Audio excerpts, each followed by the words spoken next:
Is that you pouring whiskey, Jason? It is me pouring whiskey, Joshua. Oh, look at that. I haven't even introduced the podcast episode, and you're already pouring whiskey. I'm just killing time. On video. On video. I may as well introduce us. Might as well. Come this far. Hello. And at your age. Hello, everybody. This is Joshua Hatton with One Nation Under Whiskey Extra Edition. I'm joined today, and I'm joined, as always, by the wonderful, the effervescent. Right here. Right? That's effervescent on the palate, if I remember correctly. It's effervescent on the nose. Yeah. You are not effervescent on the palate.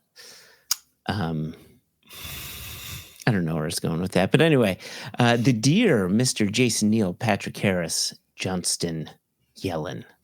How is Bridgewater, Virginia on this beautiful October 8th? 80 Fahrenheit, 30 centigrade. I Right. think that's what temperature was the last time we recorded. We've seen both of those previously. So, yeah, it's going well. Blue sky, white, fluffy clouds, if there are any. Easy peasy. Works very well with what's in the glass. How is old Connecticut? It got warm again. It was nice and getting chilly. It was in the 60s. It was sweater weather. I love sweater weather. And it was, as we say here, in polo shirts and t-shirts. But it was, you know what I love, Jason? I mean, my two favorite seasons are spring and autumn. And here it is. We're getting really close to peak leaf peeping season in beautiful Connecticut. It's what season? Leaf peeping. Leaf peeping, yeah. The people that I swear at here in the Shenandoah Valley for blocking traffic and making it harder to get into national parks. But we're getting there. I'm seeing a lot of yellows and oranges and red, and we're getting there. It's nice. Yeah, and like you, I'm starting to see license plates I don't normally like to see in my state. Like, get off my fucking roads, you goddamn son of a bitch. Yeah, you're the same. We're just trying to look at the leaves. I know. Fuck your leaves. And Horsey rode in on. All right. What brings us here today? So, here it is. We're another month in. Somehow it became October. Some people would say Rocktober. And actually, some people, I heard this the other day on my local rock and roll radio station. Now that Ozzy Osbourne has passed, God rest his soul, some people would call it Oztober. You saw that coming. Our listeners and viewers saw that coming. For all our listeners down there, I apologize for the Northern Hemisphere. It's another month, and this is a Single Cask Nation news focused episode, and so we're talking about October releases, but there's a special twist to the October releases, and the twist is, Jason, it has been 7 years. 7 years since we had, a packaging update. This is our old packaging, right? All of our nation members and all of our viewers, and of course our listeners can't see this, right? But if you close your eyes, do not close your eyes if you're driving, by the way. But if you close your eyes, you kind of have an understanding of what our online exclusive bottlings look like, and it's got that grayish wooden label on it, right? The wood grain, man. Yeah, right. Which was your brainchild, right? I remember you coming up with this. Yeah, you did, yeah. This dates from 2017 when we introduced US retail, and we introduced a new livery for the online bottles. And yes, when that wood grain showed up, I thought it told a wonderful story around the single casks that we were out in the world selecting. Yeah. And I think it's proudly told that story since 2017. However, we sit here in 2025. Yeah. 2025. So I guess that's really 8 years. It's been 8 years since we've had. That was how I subtly corrected you on the live recording. Listeners, viewers. I believed you could pull this off. Yeah. Did you see? You see what I have to deal with? Right? You can lead Joshua to water, but you can't make him do math. So much for confidence in numbers. That's why I changed my name to Miami Vice Grips. That to me was always the joke about confidence in numbers. So what we're taking such a long time to get around to is we, starting with our October online exclusive releases, have new packaging. And so we're releasing 3 new bottlings, and all 3 bottlings are going to show up in new packaging. Should I bring the bottle up onto the screen, or should Before you do, okay, good. I would like to add on that where the wood grain style was telling the story of the single casks we were selecting. I think this new label tells the story of the nation and tells the story of those who have, in some cases, supported us since 2011, 2012, those who have discovered us along the way, those who stepped into this realm a month ago, right? At Clinlish, Benria, Codder Springs did fantastically well. The response was awesome. And there were a fair few new names. And so people are joining the nation. I think we actually put out the call in one of these. If you're a long-time member, introduce somebody to the nation. Show them the nation. Show them what we're doing in the nation. And I think this new livery starts to tell the story of a nation. And with that said, I would open the door to a reveal. Ta-da! That is beautiful. And I don't know if people can tell. Obviously, if you're listening, you cannot tell, but please do go look this up on YouTube when you're not driving. But the top, I would say 2/3 of that label, the yellow portion with the red squiggles, that is showing you active members, participants, supporters of the nation. And what a celebration. If you've seen Joshua at a tasting, Jess at a tasting, Jason at a tasting, you will have seen the new banners. And the new banners are a riff on the new label. So we are really giving back to the nation. We are waving to the nation. We are thanking the nation. Really tremendous, tremendous stuff. And those will be ever evolving caricatures. So yeah, because those are actual real nation members. If you look closely, those are, like you said, these are the people who have been with us. Started to worry me there. Like, didn't I just say that 2 minutes ago? I was like, okay, you did. I really want to stress that there have been some people who have come up to the stands that we've been at and said, "Is that me? Is that my face?" And yes, these are real nation members. These are. It really is so important to us, that these aren't just random caricatures, and we're adding to this, like you had said, and it was so funny, when we put these banners up. And you hear this comment, and I've heard it a couple times, and I think you had mentioned it as well. When we talk about the nation, a phrase that has been parroted back to us, people saying, "I'm the nation." I am the nation, right? It's not just, this is the nation. I am the nation. People are really taking ownership of this. And we really wanted this packaging to highlight that. And so that was point number 1. And point number 2, something that we fought with since 2017, since we've launched a retail range, even though the packaging between retail and online has always been different, right? A different Yeah. labeling system, Very different. Very quite different. clear, different labeling system, at least to our minds, quite clear.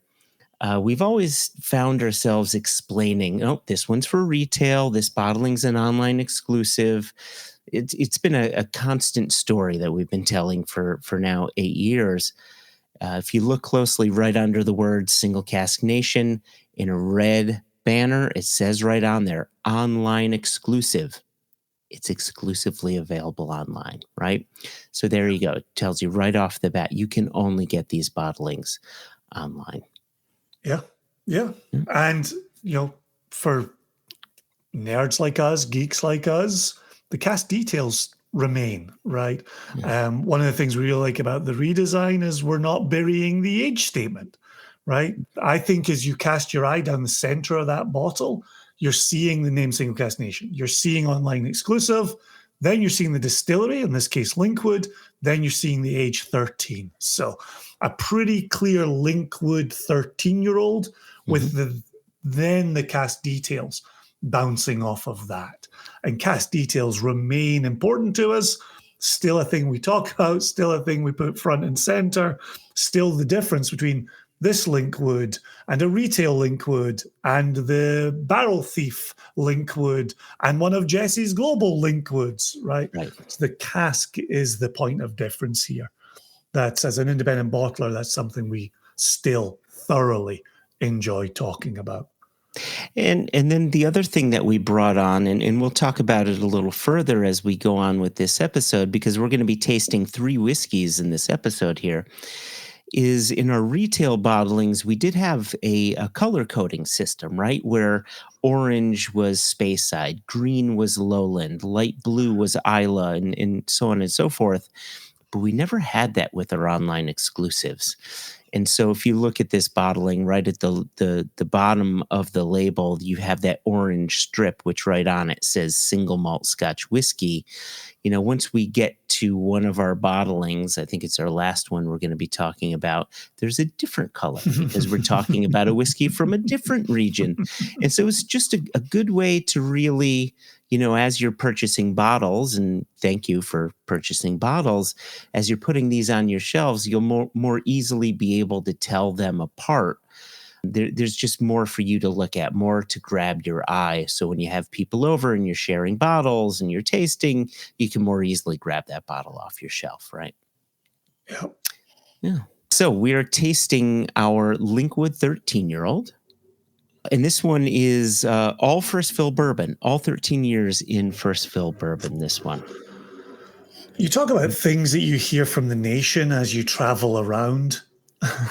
Linkwood and fresh bourbon is something people are talking about in the nation. Just bright, crisp, clean, fruity, delightful. The grain is present. The cask is present. It's you know me, I always get this lovely, when I get citrus, especially with Linkwood, I always get this sort of like grilled lemon pinwheel going on. And to me, that's just pure Linkwood. Yeah. A little powdered sugar, a little confectioner's sugar happening on the nose there. Yeah, that's just really beautiful. It's nice. I was just in Seattle a few weeks ago doing a tasting at the Barrel Thief and having a really great time. And under new ownership for the last couple of years. But people still talking about the Barrel Thief Linkwood. And that was a nice ex-bourbon, clean, fresh, fruity Linkwood. So absolutely more of the same from the distillery. I would also say for people who have joined the nation the last month or a couple of months, a thing we've been talking about, Joshua, that came from you, when you'd asked the question, is Linkwood Speyside's Kalila, right? It's so consistent. You can absolutely set your watch by it. And it is such delightful, delightful whiskey. This really is a whiskey for sharing. You cannot upset anyone with this Linkwood. Oh, it's just so solid. It really is. I'm going to go back to my earlier statement when I was calling you effervescent. This really is Right. effervescent Right. across the palate. It's a bit more malt forward on the palate with this one. I know in previous casks, it's been a bit more fruitier. I find this one to be a bit more patisserie kind of driven, more cereals. There's some croissant going on there. Like there's a breadiness, which I quite like. Yeah, for me, I agree with the maltiness. I also get a spiciness, like a powdered ginger, even a little ground turmeric happening on the palate as well. The cask just shining through on that one. Yeah. It's really a nice balance. Oh, man. Right? You've got the spirit and all those lemony, bright, sugary qualities, but then that grounding spice from the cask. Do you get any of the vanilla and the caramel that you'd expect from a fresh bourbon cask? Right. I mean, it always makes itself known. I mean, this is the beautiful thing about Linkwood and bourbon. Linkwood has such a strong presence to it that I think you can let it age in bourbon 25, 30 years, and Linkwood will still make itself known and hold up to that cask. And you will get that vanilla. You will get all of that caramel coming on. And it is, so my long answer, my short answer is yes, it's there, but it's perfectly balanced out with Linkwood's own character, right? Yeah. Yeah, I was just double checking the strength on this one. I was, again, looking at the oils, obviously the mouthfeel, 61.5% alcohol. Oh, I didn't remember that. I mean, I'm going off my little sample bottle here, which doesn't have the ABV on it. And so, I mean, I'm getting a tingliness on the palate, but that's not a heat thing. That's that natural sort of like bright, sort of peppery thing going on that we quite often get from. For me, that's some of that bourbon. powdered ginger that I'm talking about. There you go. Right? Yeah.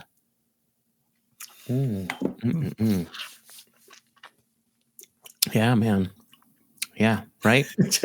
I'm just thinking about what you just said a moment ago, right? Someone comes over to your house. You're like, here's where we start tonight. Here comes something that's going to be the lovely point of transition from where your day's been going to where your evening is going to go. Exactly. This sets the table. It's absolutely a move I make with my friends. You know, that is such a nice starter. Gosh. Yeah. Right. This is what you pour when you had a shit day. Right? Do you know what, though? This is what you pour when you've had a good day as well. Yeah, that's true. That's true. That is very true.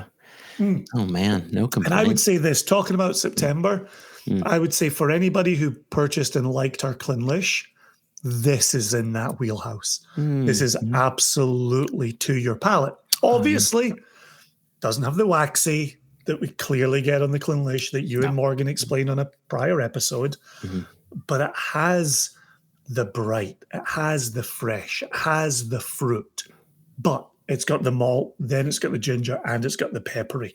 Like this is really, really sits in the wheelhouse with that Clinlish.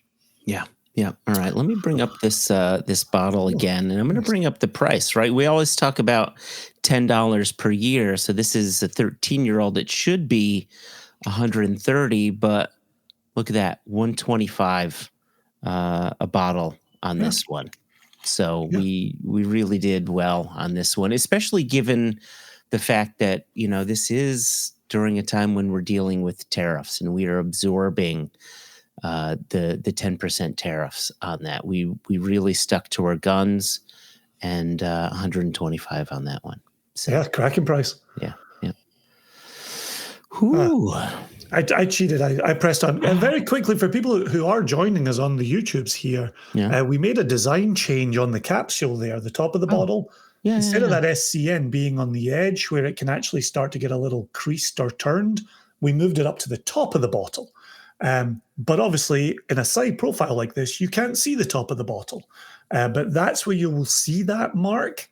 And when you take off the top of the bottle, and you go, whoop, and you discard that, the top of the cork, the top of the bar top, has the SCN logo on it as well. So I love that idea of when you remove something to access the whiskey, you still have the graphic that you just removed to access the whiskey. I like that a lot. You know what I love about that little SCN logo? If you step back and you just look at the outer shape, that's a cask. That's it. It is a cask.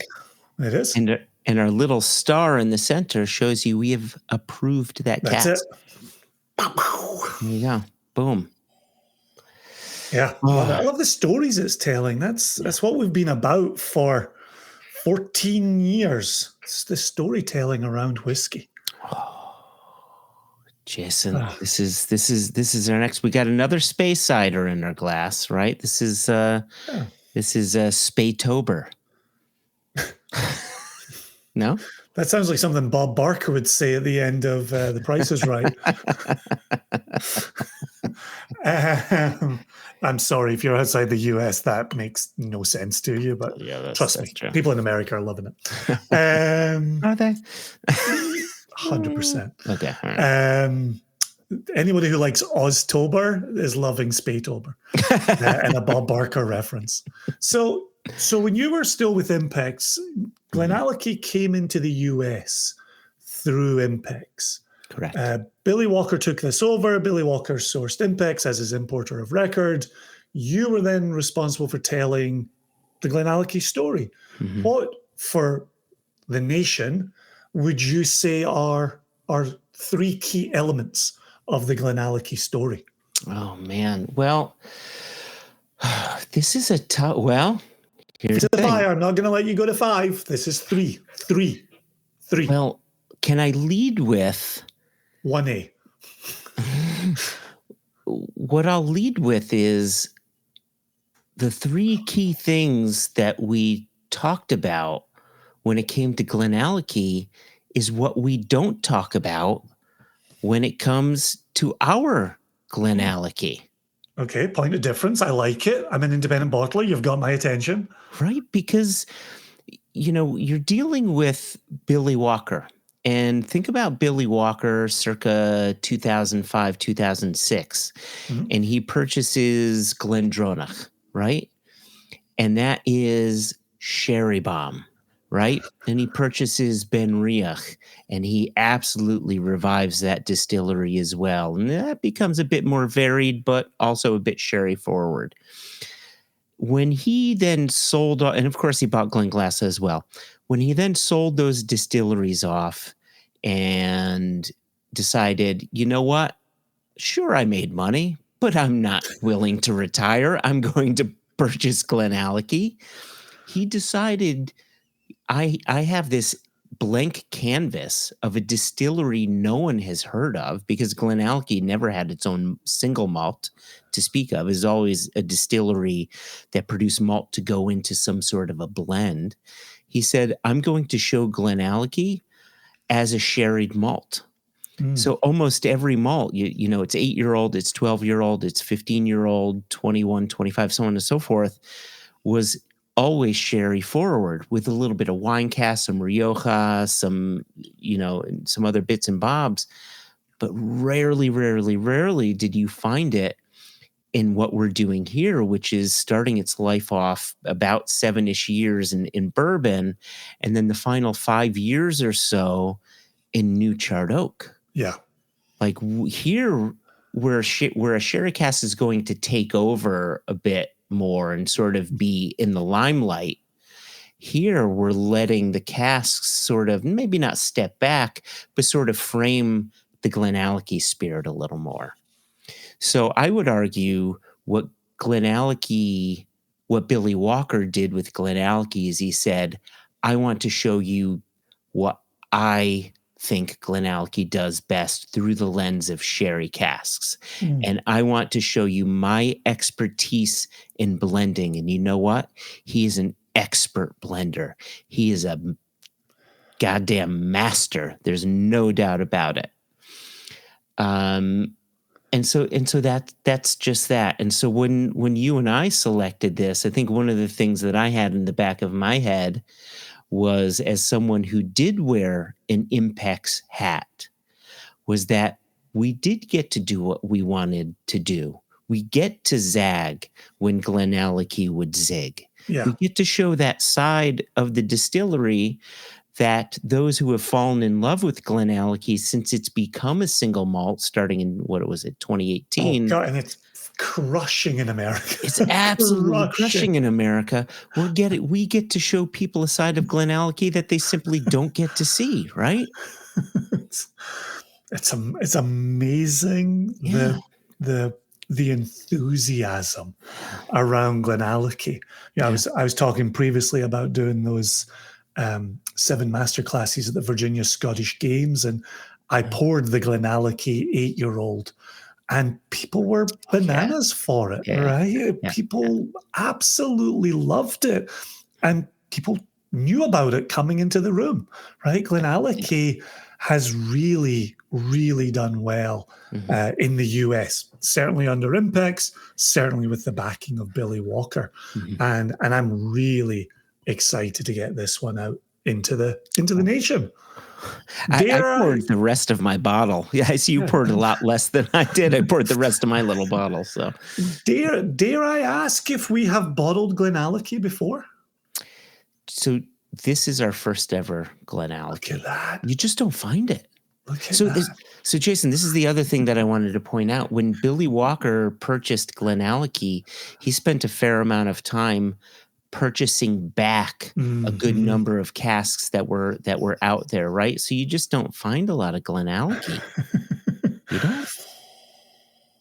Oh man, yeah. So you were saying 5 years or so in new charred oak. Yeah, on this one after the first 7 or so in ex-bourbon. Right about there, and I think this was more like a heavy toast medium char. So I don't remember the number char, but it's not a heavy char. It's more focused on that toasted oak, which is kind of similar back to Billy Walker, right? It's kind of similar to the Ben Riach that we released last month, even though that was Chinkapin, that was heavy toast medium char, right? Pouring that for people in the last month. People walk in the door knowing Clynlish. Pulling out that Ben Riach is done fantastically well. Holy moly. This has got like such a subtle spice happening on the nose that then transfers to the palate. I know when we were selecting it, we talked about cigar wrappers, we talked about cedar boxes, right? There's also a bit of sweet cinnamon happening in there as well. Like that toasted oak is clearly there, clearly present. But I'm curious for you, and I love what you're saying about Billy with sherry and Glenallachie. How do you describe the Glenallachie base spirit? Oh, it's really quite malty. It's really cereal forward. There's a sweetness. There's a base like brown sugar sweetness, underlying sweetness to it, which I really like, which I think goes well with that humidor kind of thing going on, and that like cigar wrapper thing going on, right? That dark kind of sweetness coming through. Yeah. Well, that's interesting you say that. I was attributing some of that kind of brown sugar quality to the cask. That's interesting hearing that that's spirit driven. Right, which is why I think Glenallachie goes so well with sherry, even though it's lighter spirit than Glendronach was. Sure. It still works really well with sherry because it has that underlying sort of brown sugar sweetness and that malty backbone to it, right? Oh man, I get it being a little nutty on the palate, a little dark chocolate. Oh, I'm still loving this nose. I haven't gone to tasting it yet because I'm also getting this sort of like this almost like pecan pie, or maybe it's like pecan and like maybe crushed cherries. Like it's this real deep, almost heavy sweetness going on here. But I think it's important to say heavy sweetness that doesn't become sherried. And I think that's the key for me here is It's got qualities that I like from sherry. However, it's the heavy toast medium char delivering those notes in a slightly different way that interact with the spirit in a slightly different way. Yeah, there's no sherry around this, right? This doesn't come close to any of the sherry like notes. No, I just wanted to be clear when you started talking crushed cherries, I didn't want people's minds to start going in a sherry fruit direction there. Because this for me is the dark chocolate, it's the subtle spice, it's the cigar spice, and definitely that brown sugar that you're discussing. Well, now that you mentioned the dark chocolate, as I sip this, it's more like the cherry cordials, right? With the cherry in the dark chocolate. Because there is that dark chocolate thing going on. Oh man. Yeah, and I would throw in, if you were somebody who enjoyed the Benriach in September, the Glenallachie in October. Like, I really want to, I'm even kind of looking around my desk to see if I've got any. I really want to do a side-by-side with the September Benriach and October Glenallachie. Yeah, I think I would argue the Glenallachie is likely a bit more of a heavy hitter than the Benriach is. That's why I want to do the side-by-side. Yeah, Doing that from memory is always tough. Sorry, we're just over here grunting now. Tim Allen hosting. God, Home Improvement. Yeah, because you know what? There's what I'm getting in here that I didn't really get so much in the Benriach is this chocolate. Look at you, Jason. If the listeners can't see this, but Jason absolutely just emptied his glass. From nose to palate to finish, there's chocolate, which you didn't get on the Benriach. And that's why I say it's just sort of a darker sweetness coming through. And on the Benriach, it was a second fill toasted Chinkapinot cask, 3 years. And with this is first fill heavy toast medium char around 5 years. So you just have a bit more wood influence going on, making it a slightly heavier experience. That's all I'm saying. Yeah, no, I like that. I think it's worth keeping that in mind when one does the inevitable side-by-side. Yes, which you must. You must. All right, maybe put down your bundle that looks like that, Jason. Who knows? Put down your heavy pour and pull up a banner for this. Yes. Okay. Let me banners. I've poured the third whiskey. All right. So there's the picture of the bottle again, and it is a 12-year-old Glendronach and Glenallachie, and so here you are, 12 years old, new charred oak. Banner says 5 years extra mature. It's just about that. Yeah. And $120. And actually, just like I had done with the Linkwood, I was looking up, 58.6% alcohol on this one. Okay. Yeah. What a easy accessible. What a belter. Spend a second thinking about the strength on that.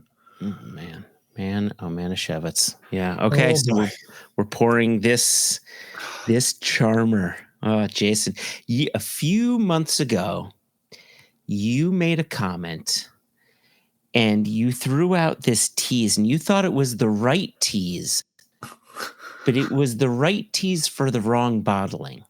And now this tease that you threw out months ago is a tease for the correct bottling that we're about to nose and taste right now. I love that one person is following along with what you're saying, and his name is Joshua Hatton. All right. Opens on that freshly steeped barley, right? Yeah. Very much present. There was that is expected. That is anticipated. Yeah. There was a note in here that I remember us getting that I'm still getting, and it was baseball card chewing gum. And I want to show you something, Jason. Oh, I did a tasting a couple of weeks back for the Major League Baseball, and they gave me, look at this. They gave me a Major League Baseball. It matches my shirt. Look at that, MLB Home Run Derby. So this note matches my baseball. Oh no, it doesn't match that, but yeah, it doesn't match the smell of this baseball, dear listener. But yeah. Yeah, that chewing gum, that baseball card chewing gum is so spot on. Candy necklaces is on offer. And then a little bready, right? That little bit of barley, that bit of grain kind of quality with a little bit of the yeast around the edges. But in a sweet way, right? Like you think Yeah. about, so yeast, I think sometimes when I use the word sharp, you say, ooh, that could kind of scare people. Yeah. I sometimes think the word yeast can scare people, but let's remind folk Shame. that yeast gives you so much of the flavor in bread, yeah. right? Yeah. Yeast gives you so much of the flavor in your New England IPAs, right? Oh my gosh. And so on. So let's not be scared of that word. No. It just Gosh. The brings out yeast so much. that goes into knockdoo, this is not knockdoo, the yeast that goes into knockdoo sits in solution at the distillery and tastes like yogurt, right? Yeah, like it's right? sweet and unctuous Yeah. and just waiting to deliver beautiful fruit notes to the knockdoo fermentation. But again, that's just an example of yeasty. So definitely, right? So there it is on the nose. Like, right, I've got it. I'm understanding. I'm getting it. Little fruity, little bready, definitely malt character in here. Yeah. Go ahead and taste it. Yeah. Okay. Give it a wee, sip. You go first, Jason. You go first. Yeah, please. All right. Well, okay. Here we go. On to the taste, everybody. Here we go. Jason took a sip. I'm going to take a sip. And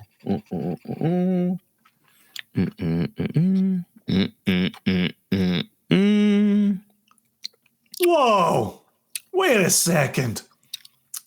I'm getting something on the palate that I did not get on the nose. And something we should not get from this distillery at all. Not one bit. Do you remember that? Do you remember selecting this cask 100%. and putting this liquid in the mouth? And like, what the fuck?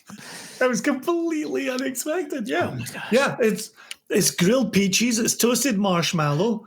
I'm also getting grilled pineapple on this now. Oh yeah. Like, there's a big, bold fruitiness, but there's also that lovely, clear char and smoke. Holy moly. This is also one of those ones that now makes me think of Shane Armstrong from Westland, when on a previous episode he talked about acceleration in malts. And this is one where the nose is idling, right? You're just warming your engine. You're just sitting at a stop sign or a red light.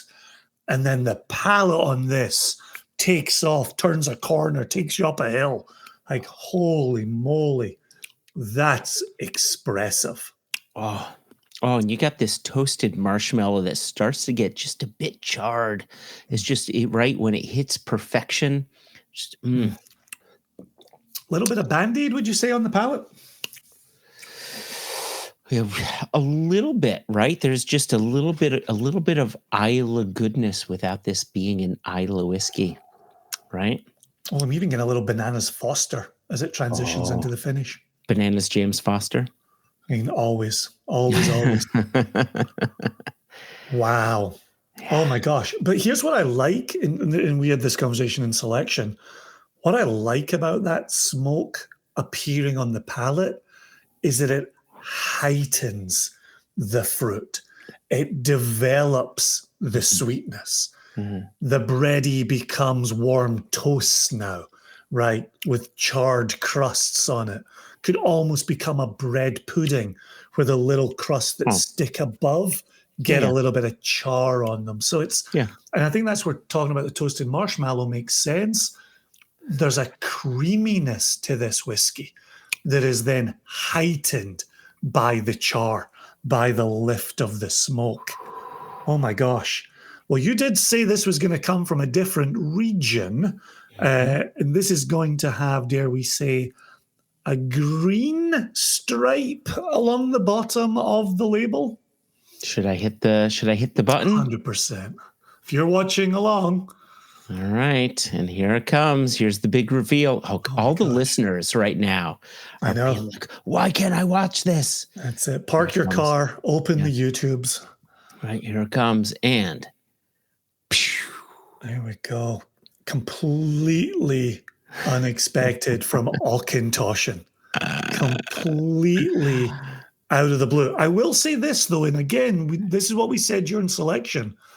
Once you taste the smoke and you return to the nose, you get the smoke on the nose. But before you've ever tasted it, the smoke is hiding. Yeah, the smoke is in some corner of your glass that your nose isn't getting to. A 13-year-old Auchentoshan. The cask on this, Joshua? So the interesting thing is the cask on this, it's extra matured for just about 4 years. When we got the paperwork, all the paperwork said was final 4 years in a second fill bourbon barrel. And that's what intrigued us about this, that the finishing cask was second fill bourbon. Said, why would that be a finishing cask? Usually a finishing cask is a more active cask. But because it was that, I said, ooh, that must be interesting. Something about that might be cool. So we got the sample in, and then we went through this whole process that we've just described to everybody. And that was the reason for the finishing cask. It was an ex-peated cask. Absolutely wild. Man. Yeah. And then it's the fruit just lingers, the heavy fruit, the kind of the complex sweetness of the fruit is what lingers. Yeah. Can I read? This is, so we used to have truncated notes on our old label, but now we actually put truncated notes on our website, and you'll find this on our website once we put this live up on there. Can I read this out loud? Yeah. So this says, this is all you, Jason, because I don't really use this word, though I should. What a humdinger from this lowland distillery. The nose suggests grain and yeast, while the palate is unmistakably smoky. The finish demonstrates toasty marshmallow complexity, an Auchentoshan you will be reaching for, as well as surprising your friends with. And that's the thing, right? That's where we started with this Linkwood, right? When you bring this into your house and your friends come over, you say, hey, let me show you where we're going to start tonight. At some point, you're going to say, let me pour something you haven't had before. And that's a smoky Auchentoshan with all this grilled fruit. It's, you're going to really surprise people, or maybe you're going to play the game that Joshua, myself, and Jess play with various people, which is, I'm going to pour something for you. I'm not going to torture you, but I'll give you 3 guesses as to what it is. And then 3 guesses come and go and they've got no chance. Then you make the grand reveal and really surprise them. That's we had to bottle this. If we're curating really interesting casks for the nation, it doesn't get more interesting than this. This is an absolute head turner and really a head scratcher.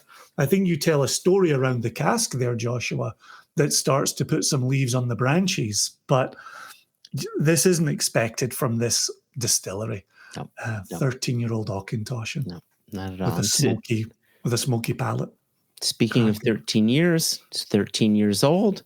So therefore, it's $130 a bottle. And again, it's a peated barrel. About 4 years extra matured in that secondary cask. So, yeah, right. Good stuff. Great stuff. 3 crackers again this month. Yeah, really proud of all these casks. Obviously we always are, we always have been, but it's being able to reintroduce Ben Riach last month, to bring forth a Klein Leash last month, and we haven't done in years. And then this month, our first Glen Alecky, an Auchentoshan in a peated cask, a spotless linkwood that is just made for sharing, and now this new packaging, which puts the nation front and center. We've been talking about it since 2011. Here we are. We've been talking about the nation. You are the nation. Here you are, front and center. You're on our bottle. This is what it's always been about. We said it from the beginning. Like, why did we create this? We wanted to create a global community. Here you are on the bottle. 100%. Hundo. Love it. Yeah. All right. Like and subscribe. So before we say like and subscribe, I don't remember if we mentioned this from the outset. These bottlings will be launched. The target date is Thursday, October 23rd at 12 noon Eastern at singlecasknation.com. Remember, we said these are online exclusives. If there are any changes to that date, obviously we will let people know, but that is the target. October 23rd, singlecasknation.com, 12 noon Eastern. Tell your friends, tell your loved ones, and also, like Jason had said, please subscribe to our YouTube channel. There's little buttons below, and there's bells below. There's all sorts of things. And please send us emails, info@singlecasknation.com.